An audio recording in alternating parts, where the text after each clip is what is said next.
Hello again, and welcome back to Nonprofit Marketing with Purpose. My name is Monica Pitts, and oh man, I'm telling you, fundraising events are back in full swing, aren't they?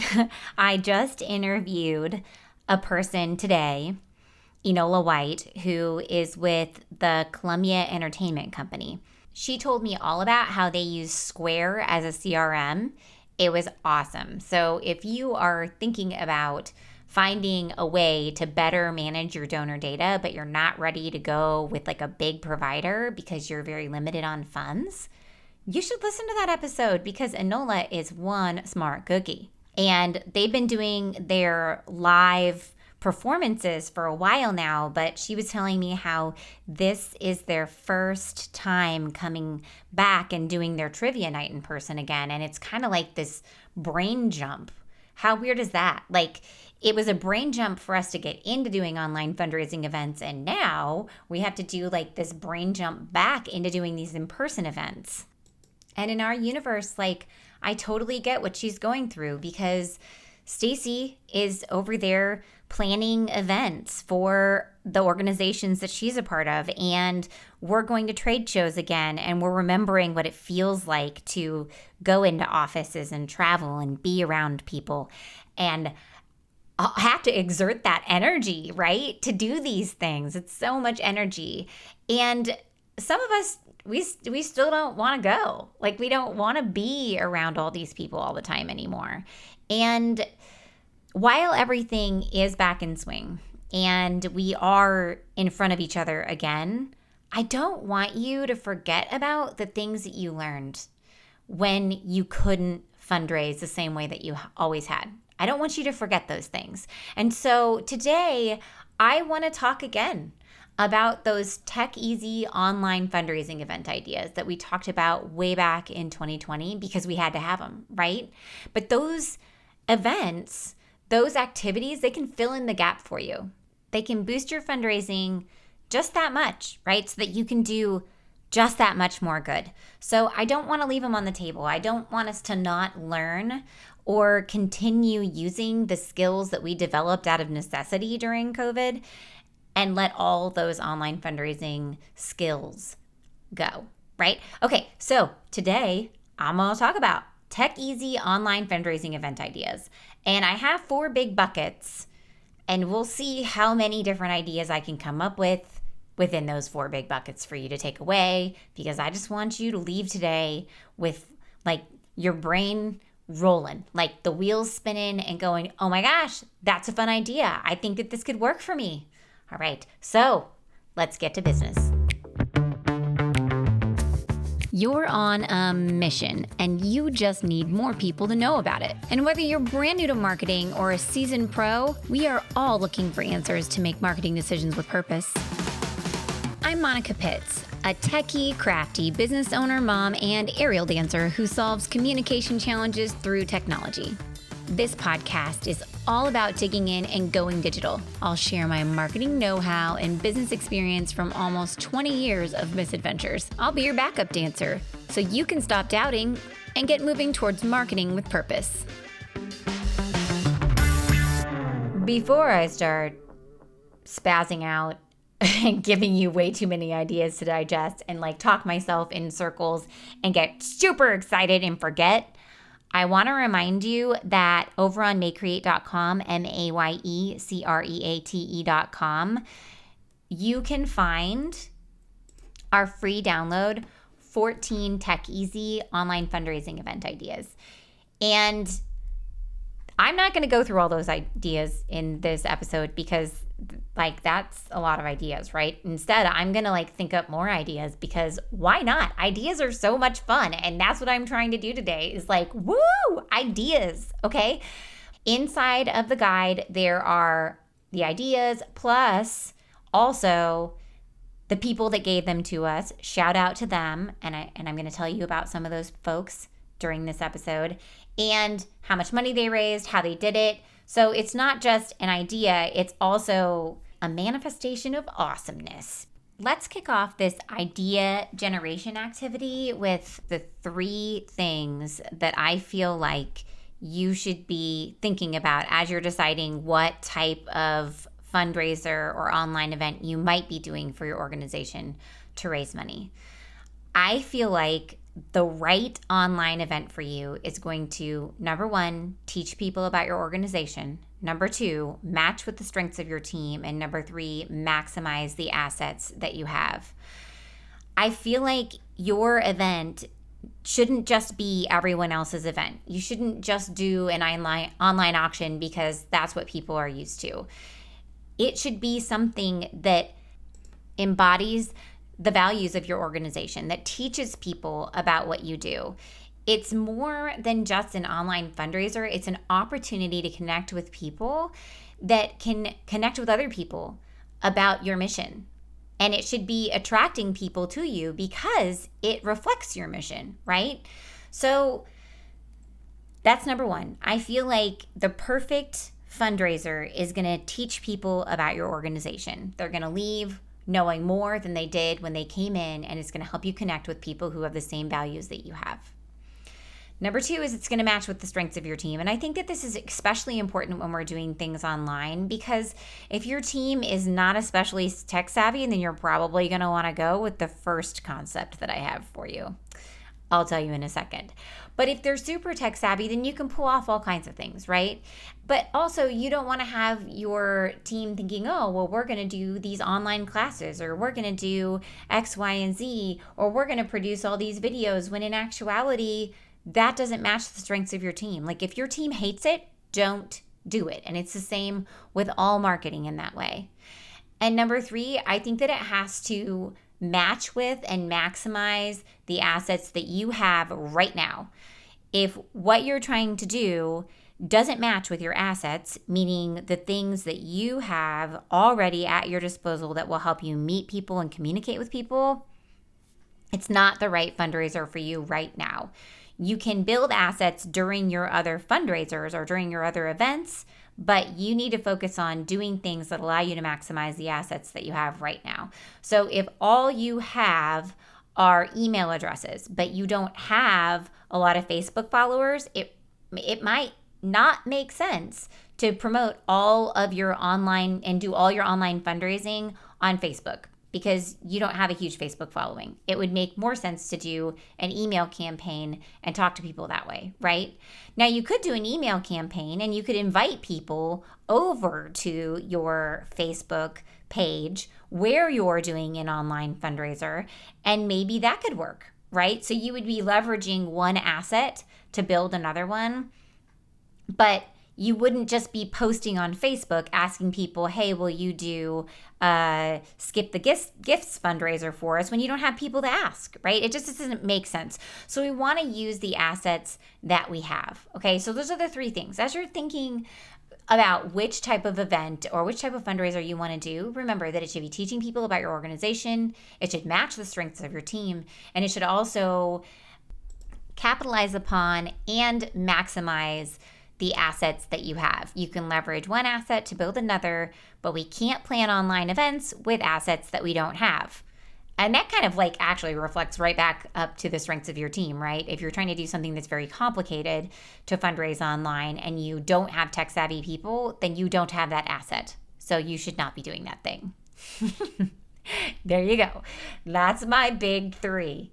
Okay, so the first one, and this is for my super non-tech savvy people, you're going to do what my friend Jamie Friedrichs calls a non-event. Just a non-event. And she has been a guest on my podcast multiple times. I love listening to her talk. She's a phenomenal fundraiser, and she coaches nonprofits on how to fundraise and what to do, and helps them put stuff together. And she has this thing that she calls a non-event. And basically what you're doing is you're just asking. You're asking for donations. You're not actually doing an event. You don't expect people to show up anywhere or interact with you. You just expect them to give, right? And so you can package it in a super, super cute label. I've seen it done with an online lemonade stand. One member of our nonprofit Marketing with Purpose community, Betsy Comer with Hillcrest, Platte County, shout out, told me about this idea a few years ago, and it's totally awesome. They did it all online via email, and they sent out an email to their database of 750 repeat donors, and they raised over $30,000. And it was super cute because the concept of the lemonade stand allowed her to give different giving tiers and help people conceptualize what she was asking for. And so she said that supporters would pour themselves a cup for $5, or they might have 2 cups for 10, a whole pitcher for 100, or just purchase a lemon tree for 300. And the fun part too is that once they donated, she emailed them a recipe for the best lemonade in the world. And she was super cute. The graphics were super cute. It was really fun. So that was a super fun twist on the non-event, where you just ask and you come up with a really cute packaging around it. I've also had people do this around like downloadable things, where they do it with a fabulous recipe that's a family like secret of theirs. Or I had another group who, Lizzie's Walk of Faith, who has a junior board because Lizzie passed away at an early age, and now her friends from that time in her life are in high school. And so her friends cooked her favorite recipes and put together pictures of themselves doing it. It was super cute. They shared it, and that was their non-event. They asked, and part of the perk was sharing these beautiful memories that they had with Lizzie, with the donors, and it was just really neat. So just think to yourself, what's a way that you can just ask for donations that you can wrap in this beautiful package that will attract people and be like, hey, fun. And then remember that you can do it in a way that teaches people about your organization, right? So there you go. Okay, so that's number 1. Just ask. Don't actually do an event. It's called the non-event. And you can listen to Jamie Friedrichs talk about it in one of my other podcasts, where she explains it's a myth buster about why you don't actually have to have an event to have an amazing fundraiser. Okay, so on to number 2, which is peer-to-peer. So you guys are so pressed for time. You're super pressed for time. And one of the things that we focus on so much in our year-end giving training is that you don't have to do it all yourself, and you shouldn't do it all yourself. You've got a team of people who want to help you. You just have to ask, right? And there are all kinds of different ways to do peer-to-peers with people. So obviously, one super easy one would be Facebook. Like, they can literally set up their own campaign. Once you have your Facebook set up so that they can do it, they can set up their own campaign and the donations come straight over to you. That's awesome. It's probably the easiest and most straightforward way. So you could actually set up an email that sends out to people each month who have a birthday in that month. And you could say, hey, would you guys be willing to skip the gifts and set up an online fundraiser on Facebook on behalf of our organization? And then all these people are going to go to their timeline and wish them happy birthday, and they're going to see your organization's name and the potential to donate right there on that person's timeline. So that's awesome. And that would not take a lot to set up, right? You could send them the instructions so they knew exactly how to do it. But by the way, you're probably going to have to update those instructions every so often because Facebook loves to change things. It's their favorite thing to do. But think about that. If you have people's birthdays, that would be a great and easy thing to work in. You could automate it. You wouldn't even have to yes, you could automate it. It could be so great. You can tell I get excited about this kind of stuff. And 2, if you don't have people's birthdays, this could be something that you can build. It's an asset that you could build, right? So the next time that you have people sign up for an event, you could ask them for their birthday. Yep, that's right. Or you could send them an email and be like, hey, just, wondering when your birthday was, and maybe they'll tell you. Who knows? Okay. So skipping the gifts, that's definitely one peer-to-peer that's easy to do. Another one is you can think through your Rolodex of amazing volunteers and consider what are their strengths. What are the things that they're really good at that they might be willing to donate on your behalf. So they could donate time or services to other people. Some of the best peer-to-peers are those that are challenge and reward. Now, what makes these peer-to-peers, whether it's donating time or services or a challenge/reward, what makes that an online campaign is that the way that people donate is online, right? They're going to donate online. And then with a challenge reward campaign, they say, hey, if you donate X number of dollars, then I'll do Y. And we've seen this worked so well in our Como Gives campaign. One person, Joe, shaved off his beard. He raised over $500. Annette last year had a chicken petting party. I don't even know. She raised thousands of dollars with this chicken petting party for the organization that she's the executive director of, which was formerly PedNet and now is Local Motion. And I just realized that I just said Como Gives and I didn't explain to you guys what it is. So Como Gives is our year-end, month-long online giving campaign. And we have a peer-to-peer component of it on the website where our organizations reach out and they ask their volunteers if they would put on a fundraiser on their behalf. So this is great because it does alleviate the heavy lifting, and our organizations raised thousands of dollars by having their volunteers run fundraisers for them. It's a great opportunity for you because you get to meet those people that donated. And they're donating and learning about your organization because they like and or admire or have a relationship with the person who asked them to donate. And so you can build your donor list through these peer-to-peers, and you can also raise money. So it's like a double win because there you've got like even more assets that you can use to raise money for your organization. Last year, I did an awesome guest interview with Stacy Pottinger with Ragtag Film Society because she is like the queen of peer-to-peer fundraising.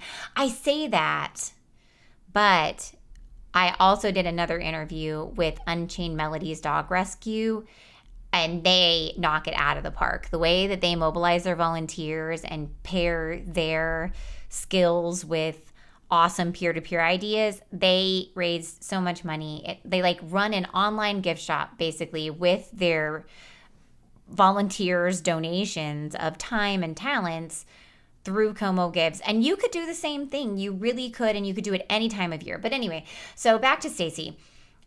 Her episode is called Multicolored Hair and Personalizing Peer-to-Peer Fundraising.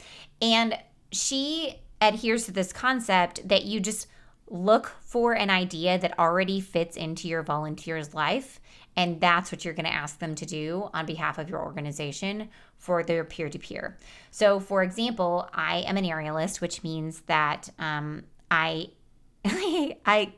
would I describe that? That means that I hang out in a hoop and I spin really fast, or I wrap myself up in fabric and I spin really fast and drop from the ceiling. So I'm doing all these crazy things. Think Cirque du Soleil, okay? So she says, well, Monica, something that would fit into your life already is you're already doing aerial, right? So imagine that you just let somebody pay to pick a song, and if they paid $50, then they could pick a song and you would do a freestyle for it and you would record it and you would post it up on Facebook, and that was what they were getting for the peer-to-peer, something that already fits into my life, right? So it doesn't just have to be people doing peer-to-peers for you that are baking or that are sending out 100,000 emails. You can help them promote them online, but especially if you have people who do things like teach. Let's say that you have an amazing cook who makes the best, I don't know, anything from brownies to pulled pork, right? Everybody, or maybe they brew beer and they're willing to do a beer brewing like class for you. That's awesome, especially if it matches up with your values. So if your values do not allow you to even serve alcohol at your live events, do not do the beer brewing. That does not make sense. Maybe candle making, I don't know, crocheting. You have all these volunteers who have these amazing talents and they're more than happy to donate them to you, right?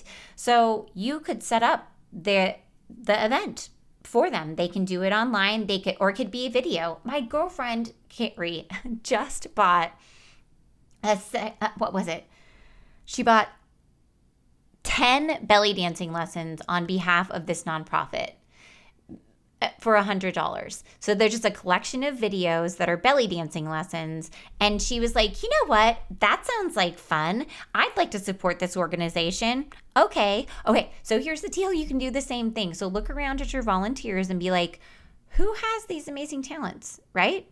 Who would be willing to donate their time to allow us to then promote their talents as an offering to our donors, our past donors, to our contacts, and then they can purchase this experience, right? I know that not everybody wants to sit through a bunch of webinars and all that kind of stuff all the time, but if it's on demand and they can do something that they're interested in and it helps teach people about what you do, this is an awesome opportunity, right? Okay, so think through your peer-to-peers. I just gave you way too many funny examples, but there's so many different things you can do. And along those same lines with the online classes idea or online experience idea, think to yourselves, what are the things that we do that we could offer as an online experience? So for example, let's say that you are an animal rescue organization and you are always training dogs. Maybe you even do live dog training classes. Well, why not record them and offer them to people to buy online? Then you can further your mission. This is perfect because it's telling people about your organization. It's so in line with what you do. And you could offer these classes for a donation. And you could do the same thing with all kinds of different organizations. One thing that I've talked about so much is grief, because a lot of nonprofits are founded from a spot where someone is working through an incredibly terrible situation and trying to find new purpose, right? So if what you do is grief counseling, or if that's part of your service set, imagine that you could offer something like that to maybe not necessarily the individuals that you offer grief counseling to right now, but maybe to their family members. Maybe you could have an auxiliary set of training classes that they can purchase online with a donation. And those are just things that you would talk about all the time. You wouldn't necessarily just do like one fundraiser for them. You could talk about them constantly, all the time, at all of your events, in every single email newsletter that you do. Always promoting and saying, hey, and so we also have these other services. And you don't have to promote it like, oh, well, we're trying to get you to buy this thing. It really is that you are trying to help other people. They could get them for free, but you could allow them to donate, right? Or you could just ask them to donate, because it's okay for people to pay you for the things that you are so good at and that you help people with. So, all right, my last big idea is a kit, okay? So kits are so big right now. Everybody is buying these subscription services, right? But let's like roll this into nonprofit universe. What if, I don't really know that you would have the bandwidth to do this like all the time, but one of the things that I thought about doing is like a Giving Tuesday tea party kit. Because we kick off the Como Gives campaign on Giving Tuesday, and I thought, wouldn't it be really cool if I could have this kit, and it was a ready-made kit. It's a tea party, and it's for moms and their kids, and it would have a script about what Giving Tuesday is and how it's such a powerful day of giving, and they could talk about and like activities that they could do as a family to give back to their community. So it would be in the spirit of Giving Tuesday. I know that the tea party is just a cute little wrapper on it, right? But there could be little treats for the kids in there. And then it could have like all these suggestions of easy things that they could do for Giving Tuesday, and maybe give them some of the supplies. Like maybe it has some sidewalk chalk because they're going to go around to other people's houses and they're going to write like positive affirmations in their driveways. That would be so cool to come home home and see something happy, like someone wrote that you're an amazing human being in your driveway when you got home. Wouldn't that feel good? Yeah. So you could do that same thing, right? What kind of a kit could you create? And maybe you just do it once a year. Like I said, my idea was the Giving Tuesday tea party that could teach kids about Giving Tuesday and the spirit of giving, but then also give people this family experience together and give them ideas and everything that they need to go out and give back in their community, right? And so you can do the same thing in so many different ways. I'm sure I'll think of 4 more right now. Okay, so one of the ideas, I was just talking with a client of mine, the Boone History and Culture Center. So they obviously are preserving the history of our county. Well, what if their kit could be, so I'm always thinking of things with kids, right? Because I have little kids. But what if their kit is like a time capsule, and the time capsule helps kids go back in time and learn about it?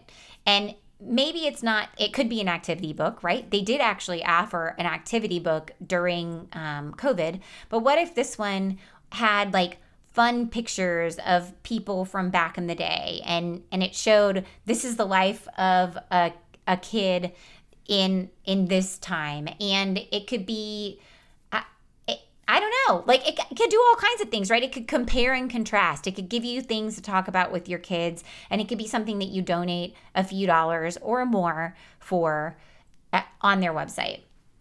And another thing that we were talking about actually with Boone History is they actually have a gift shop inside of their location out at the Boone History and Culture Center. And people just don't know about it. They don't know that you can go out and buy books from local authors or get these really cool Christmas ornaments. They just don't know this. And at this point, like, how many people are walking into stores to try to buy things? I try to, and it's like a barren universe of nothingness, or it's a complete mess. Either way, so they have talked for a while about having an online store where they can sell all these cool things. But an online store is a lot of money to set up, right? And not everybody has it. But what if you just sent an email and it had like one item in it, and you were like, hey, we've got this. How do you feel about it? Do you want it? Or you could do a fun collection of things. Maybe you've got old race t-shirts from back in the day. Like maybe you could do a collection of them, 3 race t-shirts because you do a race every single year.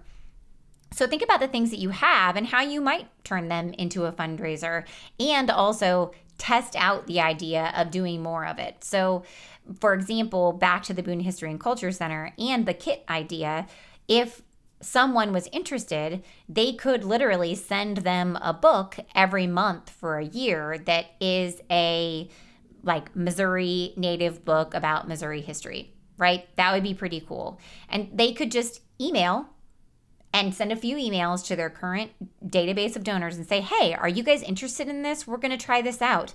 Don't set everything up online. Don't set up an online store. Don't do any of that. Just put it in an email, my friends, or put it in a mailer if that's how they're used to being spoken to. And if they say yes, then you could allow them to mail in a check if that's what they're used to and comfortable with. Or you could just send them a link to pay online, and you could have one group of people and you try it one time and you see if it works. No one might do it. It might be nothing, but at least you haven't like invested a whole bunch of money in setting up an online store when you don't know if it's going to work or not. Okay. Oh my goodness. I thought there's one more thing. And it's kind of a peer-to-peer, but it's kind of not. And that's the online event-a-thon. Yes.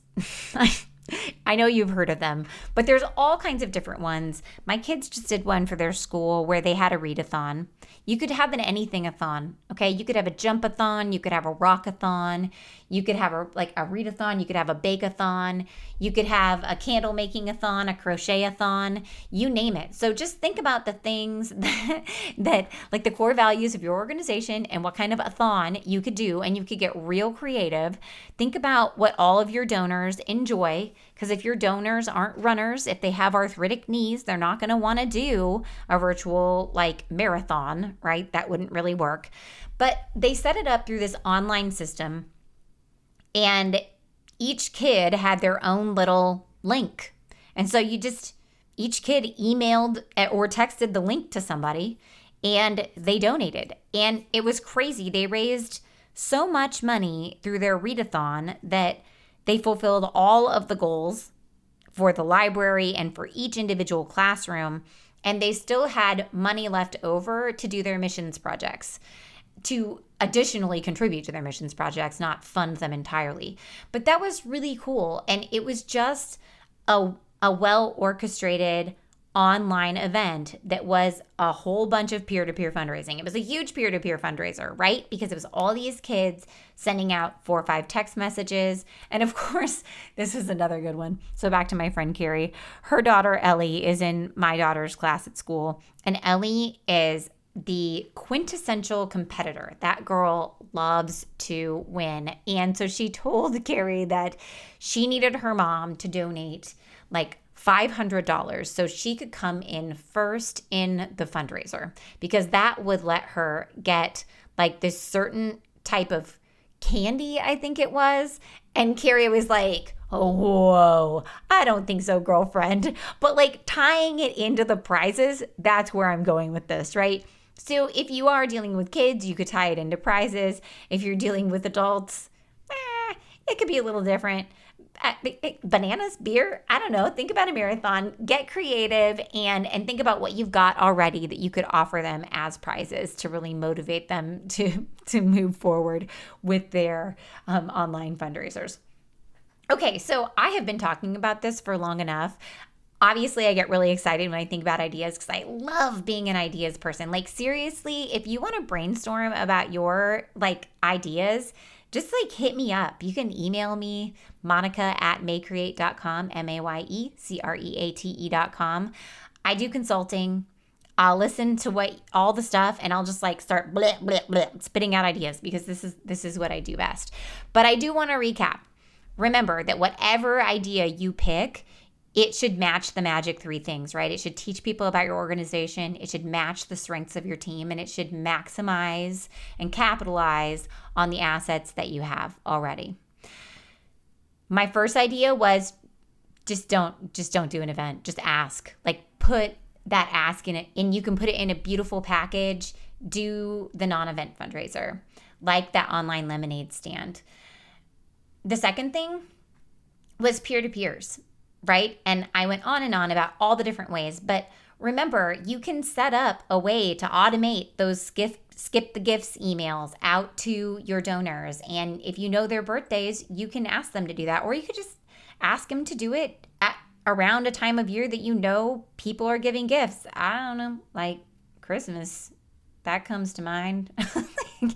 Also, look at all those volunteers and realize that they have so many talents. They could donate their time and services. You just want to make sure that you're matching it up with something that they are passionate about that already fits into their lives, right? They shouldn't have to learn how to crochet to do that crocheting class for you. They should already love to crochet. They should like to talk to people about crocheting and then ask them to do the donation of crochet classes. And just remember, Carrie just bought all those belly dancing classes, so this is not weird. Like people do this. And also, like, at the very end, I said event-a-thon, right? So find an a-thon that like reflects your values and can teach people about your organization. And then like rally your volunteers around it and have them each text a few people. And boom, there you go, fundraiser. Remember that you have all those skills too, and you can offer them online. You could do an online class. You could do an online guide. You could do something that you could exchange for a donation to help further your mission. And then number 4 was that kit. Remember, I had the idea of the Giving Tuesday tea party, but then also you could do any type of swag, any type of kit that would either use the things that you already have, like the example with Boone History and mailing out a book every single month, Or go back and look at what you have from past events. Like, could you offer something like that as offer it up in an email, see if somebody bites on it, or put it out on Facebook, whatever assets that you have. I talk about email a lot because I'm an email girl, but other people, they're Facebook humans or Instagram humans or LinkedIn humans or Twitter, Snapchat, all the things. Yes. Okay. So I'm going to stop now and wrap this up with, if you enjoyed this podcast or if you learned a thing or two, then give me a review. That'd be awesome. It helps me meet people just like you. I want to help people who I can help solve communication problems through technology, because that's what I do. And you're actually helping me solve a communication problem through technology when you leave me a review, because your review is a signal to the podcast search algorithm that I don't stink. Yeah, pretty much. It's telling them that I'm like an okay podcast to share with people to help them solve their problems. So leave me a review. I read them. I really appreciate them. And I appreciate you for being with me today to talk about these tech easy online fundraising event ideas. And until next time, go forth and market with purpose.